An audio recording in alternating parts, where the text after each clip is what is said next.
You're listening to Ka-Pow, the pop culture podcast. Comics, television, movies, and more. If it impacts fan culture, we have something to say about it. And now, your hosts, Jordan, Cliff, and Seth.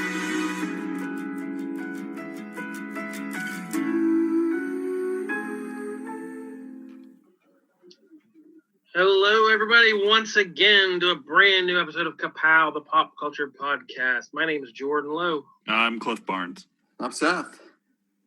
Good to see you guys again. Happy Juneteenth. Happy Juneteenth. You can see us as well if you're a patron. You can see us via Zoom, these Zoom calls we're making. If you're noticing, our audio is still not up to our usual standards. We are recording via Zoom, so cut us some slack. We're still social distancing. But we have a new patron. Yeah, we got a new patron this week.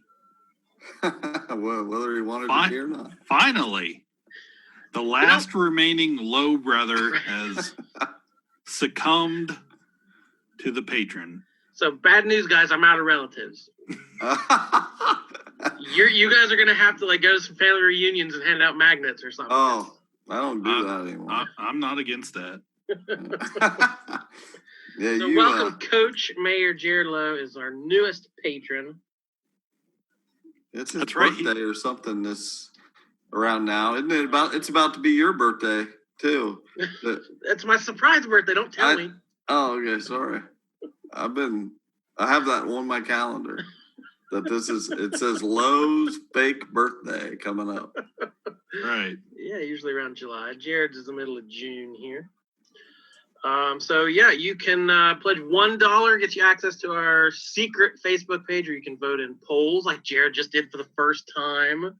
You get intoxicating, I'm sure. You get some chat. You can chat directly with us because we're so hard to find normally.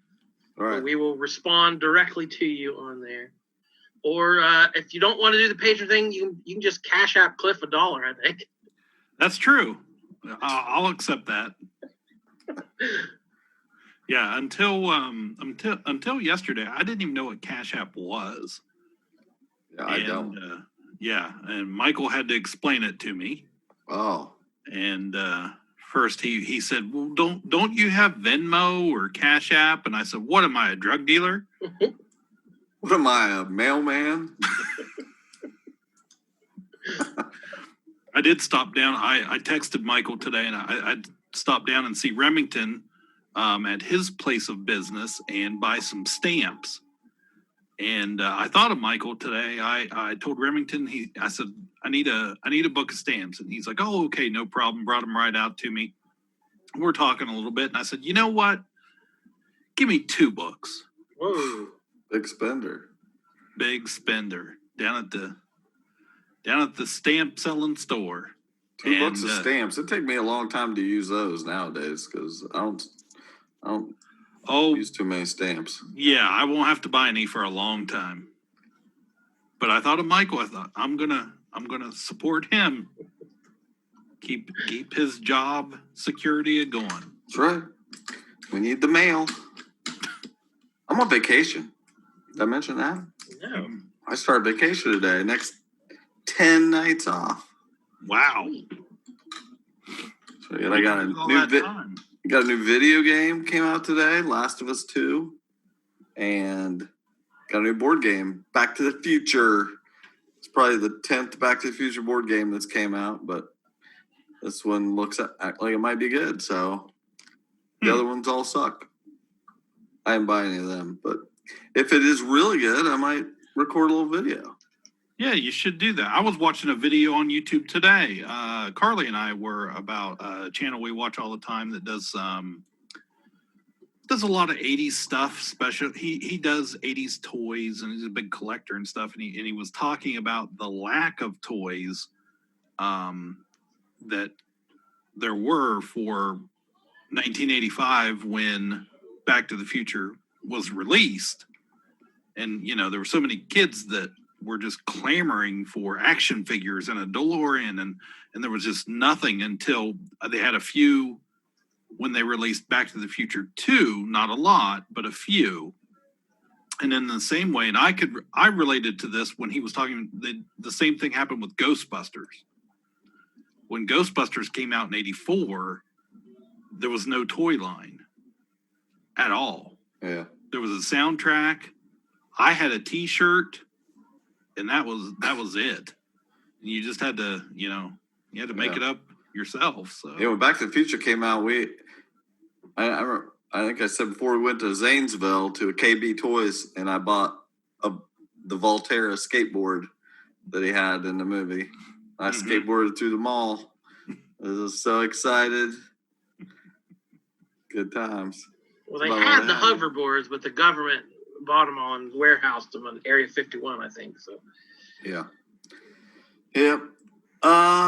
So that's the plan. Play a board game, play a video game this week, watch movies.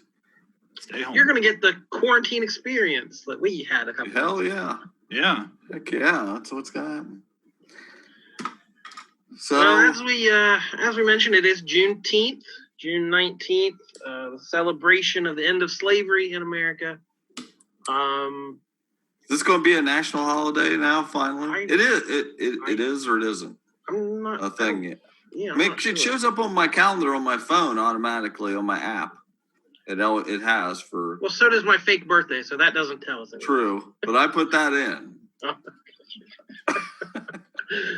So we have nothing to add to this conversation. America is going through complicated. That's why we haven't said time anything yet. Yeah. Right. We are three fairly white people. Yeah. We have checked our privilege. We're not trying to horn in on any conversation. Cliff's the whitest. Mm-hmm. If we're going, if we were rating, we should rank. Let's put a poll out. Who's the whitest? Ironically, has his Browns jersey on. That's true. Hey, I went on. My wife and I went on a little walk this evening after dinner. That's what took me so long. Right. And we were walking downtown, I had like 3 people just randomly yell at me. Yeah. Not in a bad way, No. like a normal, but yeah, they were like, "Go Browns!" I was like, "Yeah, got my jersey on." I just looked it up. It says Washington today. Senators on Friday announced legislation to make Juneteenth a widely observed holiday that marks the first federal order to free slaves in Texas on June 19th, 1865, a national holiday. I thought we could get rid of stupid Columbus Day, which is my birthday, October 12th. I've always had Columbus Day, which growing up, I was told how great that was, this idiot. But anyway, get rid of that, do the Juneteenth. But then I forgot that a lot of places replaced Columbus Day with Indigenous People Day. So we don't want to just forget about that. So yeah. Anyway, they'll sort it out. Sure, we usually do 100 years or so. Yeah. Maybe. Yeah, we're a pop culture podcast. We don't usually talk politics, but if you want to get yelled at by us, go on Facebook. We'll set you straight on there.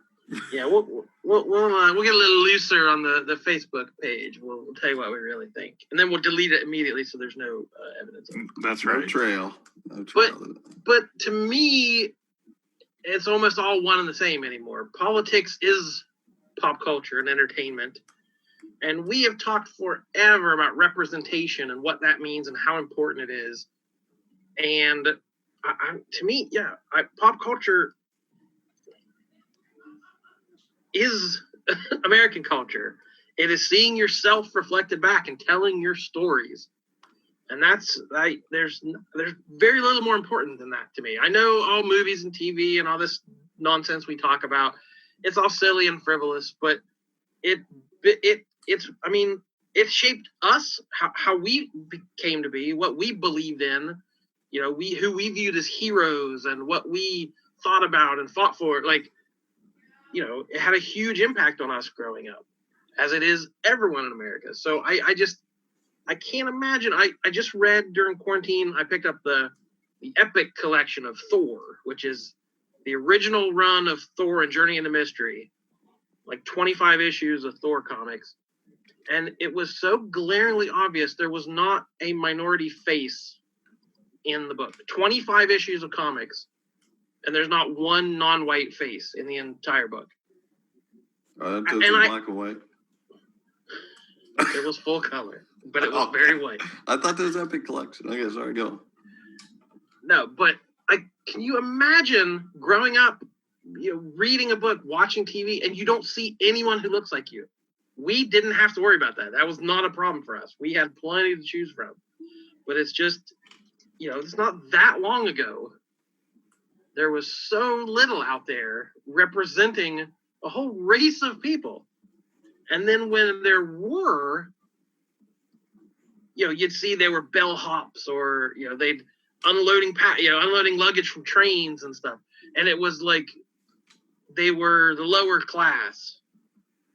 Or it became the Gone with the Wind, Song of the South sort of thing, where it was whitewashed away that everything's fine, everyone. Let's whistle while we work and put the past behind us and just enjoy our time together. Like, which maybe wasn't insidious, I don't think, on their part. Maybe it was sort of, they thought it was a healing thing. They didn't see any racism behind it, but I don't know. To me, it's blatantly obvious at the moment. Yeah, I'm excited about these times. As much as the last 4 years have been a hellscape, this recent change, these recent marches and everything, it's like it actually feels like there is change happening, or we're right on the cusp of something huge happening. A lot of people are super scared about it, and and I'm like excited.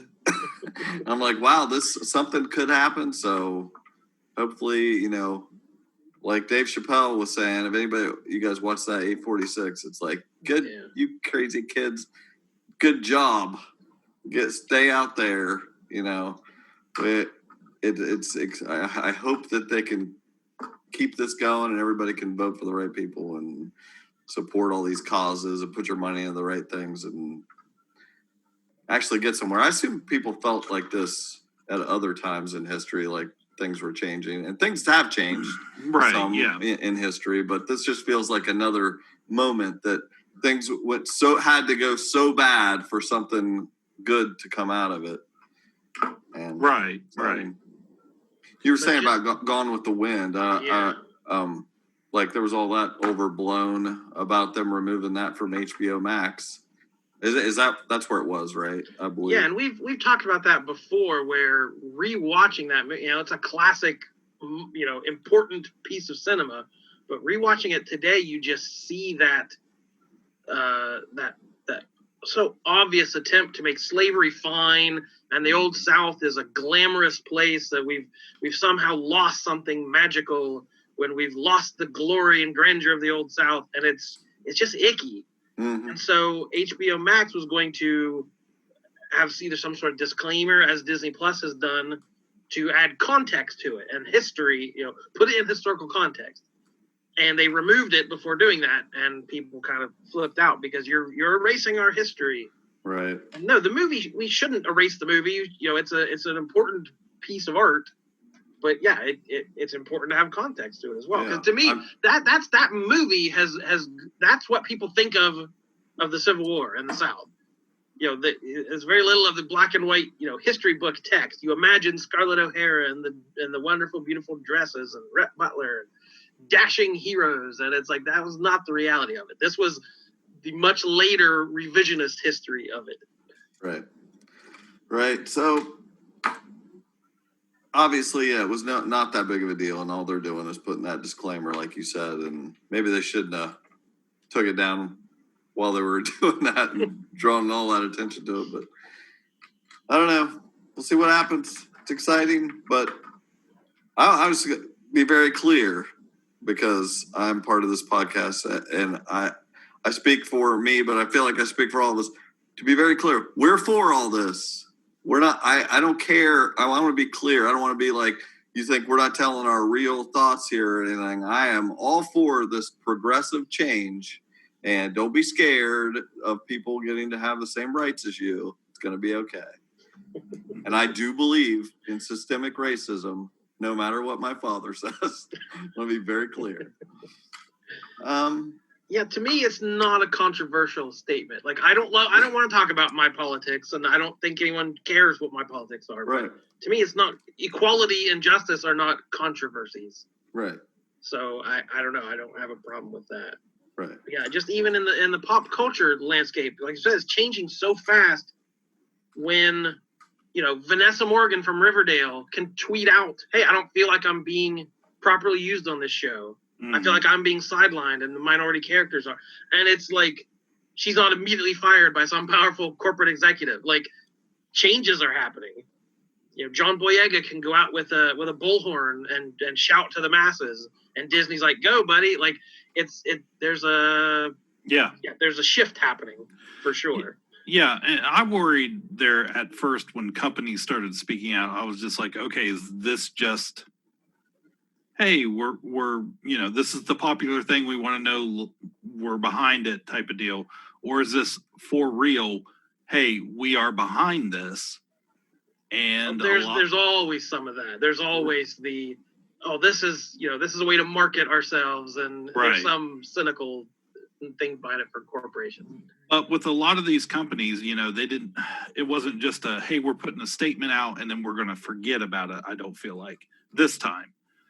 Some of these companies have continued to donate money and effort and support for a lot of things that are happening right now, and for a lot of people, out there protesting and stuff right now. So, like, isn't it ridiculous that just a couple years ago, nobody would have anything to do with Colin Kaepernick? Yeah. And like now the NFL is like basically saying we were totally wrong, and that just blows my mind. It's like what you've wished for, and it's like, how can you? Where these players coming out and saying, I think I understand now. What he was saying was this was like, it was clear as a bell before. It's like, you're full of it.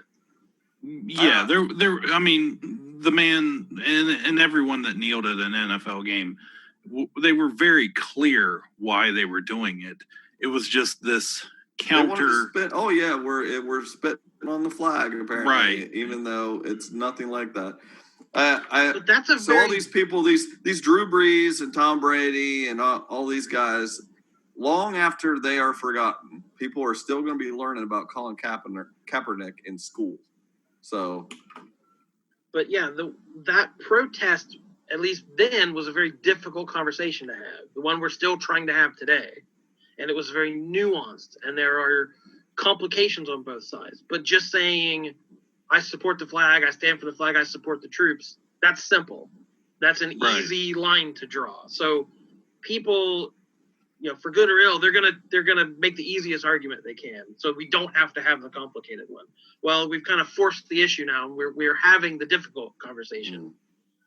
Right. Well, we're gonna stop because like I said, we're three white guys who have nothing to add. Go listen to some voices from some people out there that represent the communities that have been oppressed, and that's who I'm listening to. I'm following a lot of people on Twitter, reading and watching a lot of videos, and just trying to listen to all these voices and educate myself more and more. But that to me is the biggest shift of all. As I white splain this to people. Oh, please. Is that a word? We're hearing their voices now. Even back, whatever it was, the 70s or whatever, we started getting more minority faces in, but it was still kind of tokenism, and it was just sort of, well, we have to put a black character in. But those shows were not written by minorities or directed by minorities or created by them. So it was just sort of, they're the kooky best friend, or they're the sidekick, and it's only been very recently we're getting more honest portrayals, because we're allowing other voices to raise up into the into the arena here. I don't know it's so much we're allowing it. It's just finally those voices are refusing to back down. You know, they're just, if we have to go to the streets and shout it out, we're going to do that until you're forced to listen to us. Yeah, I had. Ka-Pow's listening. I'll wrap up my speechifying with I will be vague. I won't mention any names or anything, but I had someone contact me who has a young relative, a young nephew, who is not white. And he's a huge superhero fan. And he said to his mother he didn't like how he looked because he didn't look like any of his favorite characters. And said it just broke his mom's heart. So this relative contacted me asking, are there any superheroes you can help me find? So she came in, we got Black Panther, Static Shock, Miles Morales. We got a stack of books for him. And it broke my heart. It did. Yeah. It Luckily, there's stuff out there. You were able to lead them the right direction. And yeah, like I said, this stuff is all silly and frivolous, but sometimes it's not. Well, we have a kooky best friend. So we are going to do one of our favorite segments. And for the audio podcast, Cliff, now is when you drop the hot shot right there.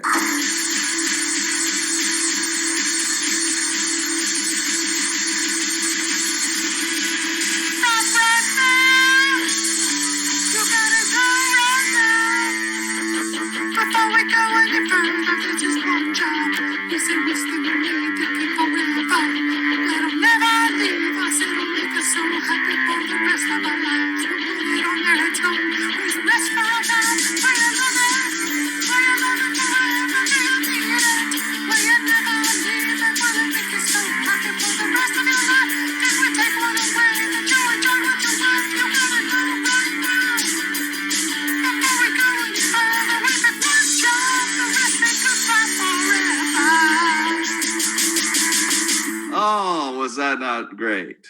What was that?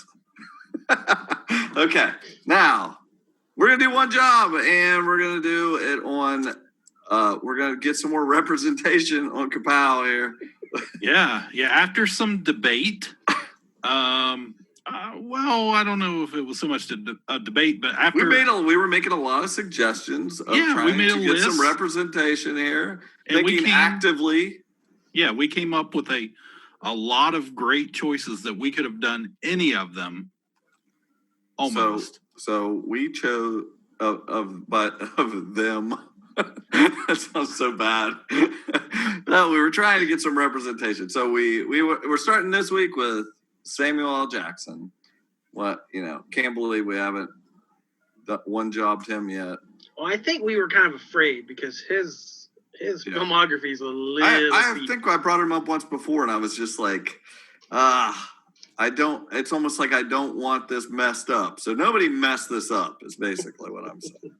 But he's got quite a catalog. Yeah. And going back to the early 70s, spent a lot of time as a bit player. You'll see him pop up as just a, hood number 2 in some crime movie, in the early 80s. Like, oh, wow, that's Samuel L. Jackson. So very long career. Huge. I believe he not like the top box office draw in history with all the Marvel movies, all the Star Wars movies. Yeah, I think he passed the record recently. That would make sense. Yeah, I mean, he's one of the best. He's incredible. He always brings it. Absolutely one of my favorite actors.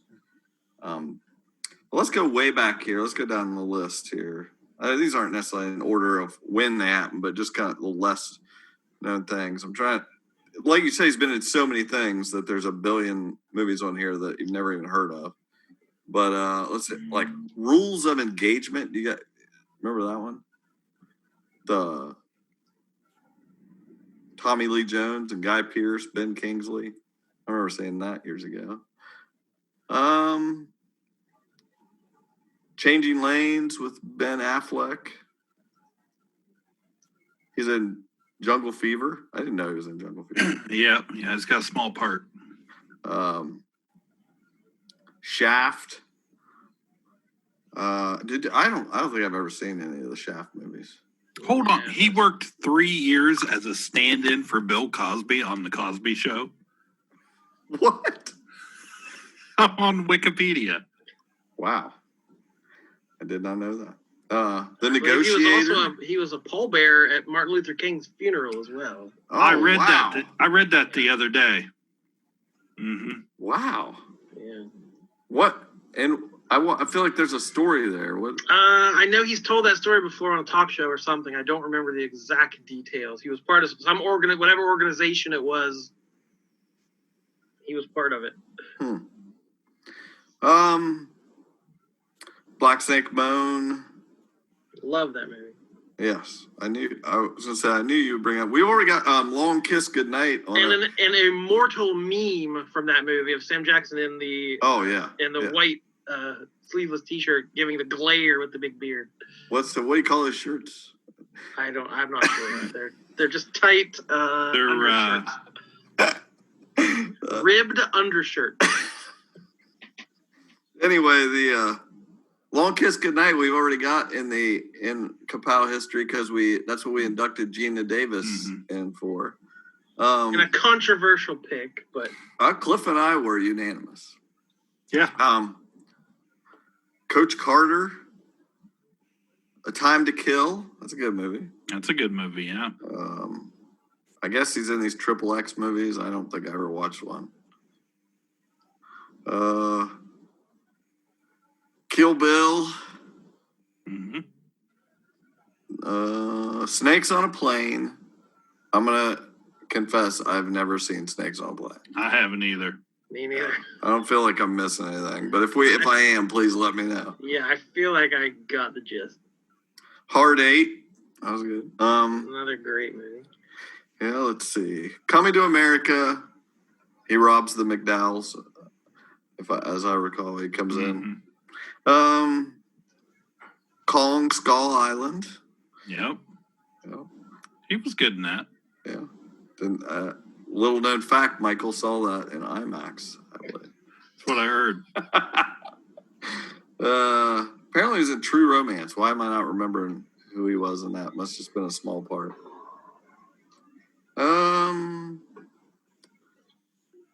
Getting up in the big stuff now. Of course, Mace Windu and all those Star Wars prequels.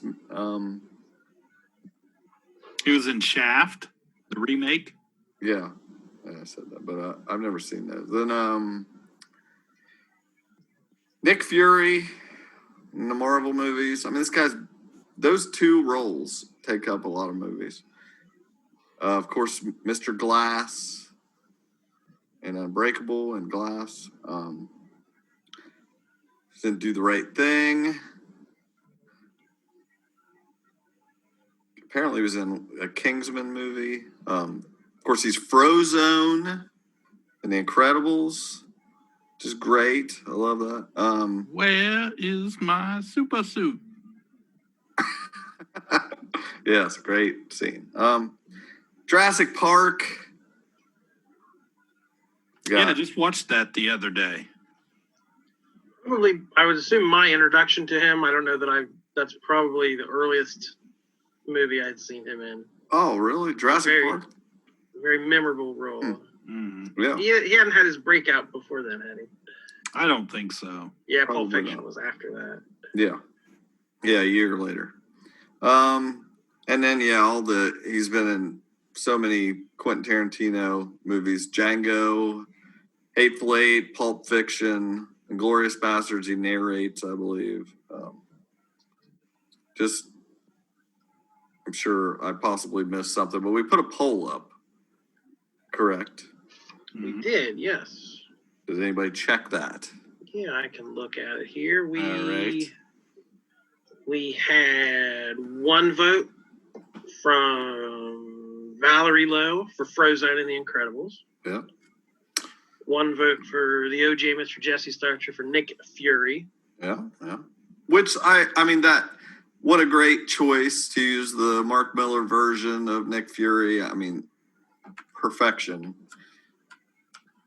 Yeah, he's not the classic Nick Fury, but he had a comic book basis for, Right. And Sam Jackson is a comic fan. He collected comics growing up and understood the role and brought something special to it.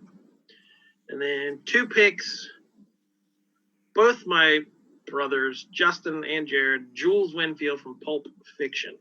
Heard of him. And Jared gave a comment. I'll give a shout out to Die Hard with a Vengeance. Oh, I didn't mention that. It's great. In which he holds his own with John McClane. Yeah. And also from his more recent movies, he was great in Kong Skull Island, which was a dumb but really fun movie. But he has to go with Pulp Fiction on this one. It's like Sam Jackson distilled down to his perfect essence. I don't think I disagree. The Die Hard with a Vengeance is the second best Die Hard. Definitely. Yeah, Definitely. I love that. I probably watch that as often as I watch Die Hard. It's very good. Yeah, really good. And him playing off John McClane is so good. Them two bickering the whole movie and solving the puzzles and clues. He definitely great. Elevates that movie. And it's got a great villain with Jeremy Irons. Oh yeah. Yeah, it's good. I like riddles. They do all the riddles and puzzles and stuff. That's good. All right. So, any thoughts? Well, so many thoughts. To me, this is like the hardest one we've ever done, but also the easiest. Yeah. I feel like the answer is so obvious, but there's also 50 other answers that would be pretty good too. Yeah. For anybody else. I feel like, Cliff, you're going to give us some weird left field answer. So do it. Let's give hear us it. your crazy out of the box thinking. You know what? I think you're going to be surprised, but I'm not going to do that. And I think it's I think I'm going with my gut instinct on this one, and it was actually Pulp Fiction. Very interesting. Well, I was going to say, I think I've said before that, well, first off, Pulp Fiction, I believe on my list last year was my number 2 movie of all time. And my favorite character in any movie ever is Jules Winfield. So I think it's the perfect match of character and actor. I will say this. I was a little surprised that Valerie voted for Frozone from the Incredibles movies because it's good in that. I mean, as a character, I'm surprised you didn't vote. Yeah, I'm a little too. But as a character, I love him in that. He's Frozone, but he's just Samuel L. Jackson in both movies. Yeah. He's not playing a character. Sometimes I wish I was just Samuel L. Jackson. Right? Sometimes that's all you got to be, and you're already many levels above everyone else. But another fun fact: he was born on the exact same date as my mother. Wow! So every time I see him in a movie, I think, "Wow, how's my mom not that cool?" He got it all. No, I'm just kidding. Anyway, I just think that character is so many things and goes through so much in that movie, and he's just perfect. He's funny, but intimidating, and he's still thoughtful and having these conversations, struggling with how things work, and yet can be menacing and dangerous, and then becomes very introspective towards the end. And the greatest line reading in any movie to me is Ezekiel 25:17 at the end, and in the booth when he, that whole scene, every scene he's in, but that whole scene, just him talking to Ringo and Honey Bunny and just going through, finding his wallet and everything. But when he reads that line reading again, and talks about how he's never really thought about what it meant, and he's trying real hard to be the shepherd. So that's just it gives me chills every time I think about it. I love it. And when he says McClunky, goosebumps. Oh man. But it's so good. That's a perfect movie, and he's perfect in it. Yeah, I'm trying to I don't know if I even remember the first time I saw that movie, and the way it's a long movie. There's a lot of stuff going on, but that ending is so tense and so perfect. I don't even know. I can't imagine seeing it again for the first time. You can't be tense. We gotta be like three little Fonzies. What's Fonzie like? It's cool. Correctamundo. And John Travolta this was his star remaking role, and I don't like him that much in this movie. He's kind of a blank slate. He just kind of he's the meme who's just like, where am I? He's wandering around. It's up to Sam Jackson to kind of carry the two of them in every scene they're in. Now, had either one of you or both of you said Nick Fury, I would not have been surprised. I kind of knew, I kind of figured this is the way it was going to go. But had either one of you said, and I could have easily gotten on board with that because I love him in those movies, and all of them. Well, I think he's great as that, but he's just Sam Jackson. And I think Pulp Fiction is at a much higher level. It's not, they're not in the same ballpark for me, but I love him in that stuff too. But. Well, that'll be a good loophole via our rules to get every Marvel movie ever made onto our list. True. Yeah.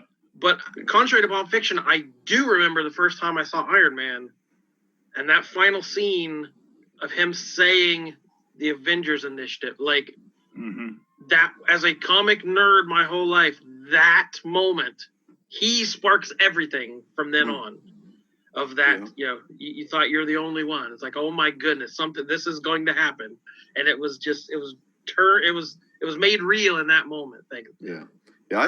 I do remember seeing Pulp Fiction for the first time because I saw it at Town Square Cinema there in downtown Parkersburg, and I went with a friend of mine who we both remember it that the other one wanted to go see this movie. I remember it. I didn't know what it was, and went with him, and he remembers it the other way. Well, I don't know, but we were both very pleasantly surprised, and people stood up and applauded at the end of that movie. I was like, that was the greatest thing I'd seen in a long freaking time, because I had not seen Reservoir Dogs. I had missed that the 2 years before that, but I was very impressed. I didn't get to see Pulp Fiction until I had already become culturally, it was referenced in a million other things, and I knew half the scenes that were in it. So I didn't have the pure experience, but I don't think it matters with that movie too much. I would say a couple little, the ones that made my list. Say Hard 8 is a great one if you haven't checked it out. Paul Thomas Anderson, his first movie. John C. Reilly in a serious role. Sam Jackson doesn't have a huge role in it, but he has an important one. Black Snake Moan for sure. He's an old blues musician, and one of the final scenes in there of him, he hasn't picked up his guitar in years, and him going to a bar and playing this blues song is one of the best scenes. I believe that was on one of your favorite musical moments. Musical moments, indeed. Yes, Unbreakable. Any Given Day, that might be my favorite movie of all time. Incredible. And Bruce Willis is so understated in that movie. He barely talks or moves or has an expression. So it's up to, again, Sam Jackson has to save all these some other subpar performances. But I'm not saying that was a subpar performance, but it was a flat performance, purposefully. So his color he adds to that movie, again, makes it. I think his best performance might actually be Jackie Brown. He is so good in that movie as Ordell, the gun runner. That, again, it's not Pulp Fiction, but a lot of people have kind of dismissed it. They saw it expecting Pulp Fiction 2, and it wasn't that. So if you haven't watched it, or you haven't watched it in a long time, go check out Jackie Brown again. It is wonderful. And I said, again, it might be his best acting performance, whereas I think Pulp Fiction is iconic, but it's sort of, I don't know, it's become, if every line is, the quotable, iconic line, he disappears a little more into the character in Jackie Brown. And I think the same way with Django Unchained as Steven, the way he flips between, he's like jovial and nice with, the master of the house, and then he goes to the back to the other slaves and he flips and he is just cruel and on top of everything. So he's kind of playing the fool in front of Leonardo DiCaprio. Right.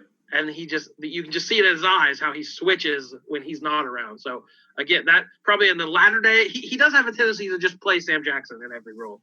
But yeah, that might be his best performance, latter day Sam Jackson. But I don't know how I can pick anything other than Pulp Fiction. I said I love all these movies, but it's still kind of an easy choice for me. So I don't know that it's that difficult. Yeah, it's nothing against all other things. We can only pick one job, and I refuse to let that, not be a part of the universe anymore. This is very serious stakes here, so we got to keep Pulp Fiction. And our patrons, their vote added up to Pulp Fiction then, right? True. If two people voted for that, so we had a majority. It's a sweep. It's a 4-0. So I think he showed up the most in my top 100 too. He was like in 12 different movies on my top 100, which is almost as prestigious as any other award he's won. Well, he's never won an Oscar. That's why I said that. Yeah. He was nominated for Best Supporting Actor for Pulp Fiction, and nothing else ever. It's crazy. It's crazy. A crime. So in the annals of history, Sam Jackson will forever only exist as Jules Winfield from Pulp Fiction. We did it. Good one. Write it down in the book. It is happening. I organized the book a little last night because I had a bunch of these in my phone and a bunch of the book. They're all in the book now. Good. It's only official when it hits the book. When it hits the Gray's Sports Almanac that we keep all this in. So, thank you. Does that we should wrap that up there. All right. Well, hey, thanks for joining us once again. Hope you enjoyed the discussion. If we didn't talk about your favorite movie or you have an alternate opinion, please let us know. Facebook page, Twitter, all that fun stuff. And we will talk to you again soon. My name is Jordan Lowe. I'm Cliff Barnes. I'm Seth. Goodbye forever. Ka-Pow, the pop culture podcast, is intended for entertainment and information purposes only. Sounds, music, and clips played during the podcast are property of copyright holders. All original content is property of www.udownwithkpp.com. If you enjoyed this podcast, please subscribe and leave a comment. Ka-Pow, the pop culture podcast, is available on Apple Podcasts, Google Podcasts, Podbean, Spotify, and wherever podcasts can be found. You can connect with us through social media on Facebook, YouTube, at the Ka-Pow Podcast on Twitter, or email the show, Ka-Pow, the pop culture podcast, @gmail.com. If you really want to go the extra mile, please sign up to be a patron through the Podbean app or our website, www.udownwithkpp.com, to receive special content and early access to some episodes. We are grateful to anyone that chooses to contribute, but please know that most of our content will always remain free. So please continue to like, comment, and share. There he comes.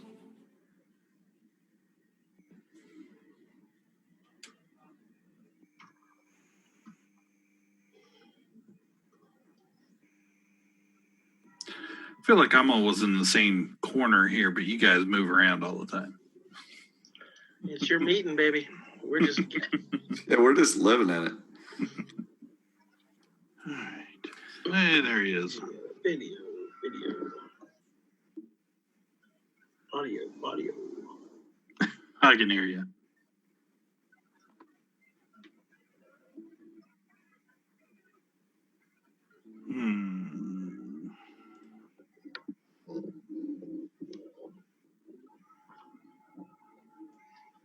Here comes the other one.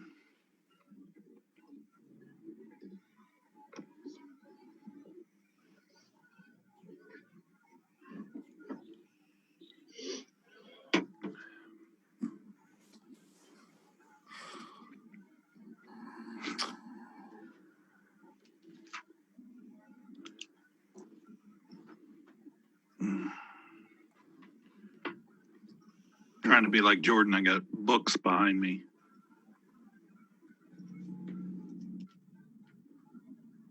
Is that like a spinner rack, or was it? That's pretty cool looking. It's an old gift card rack from Big Lots years and years and years ago. I think I took it out of there like, I don't even know what year, early 2000s probably.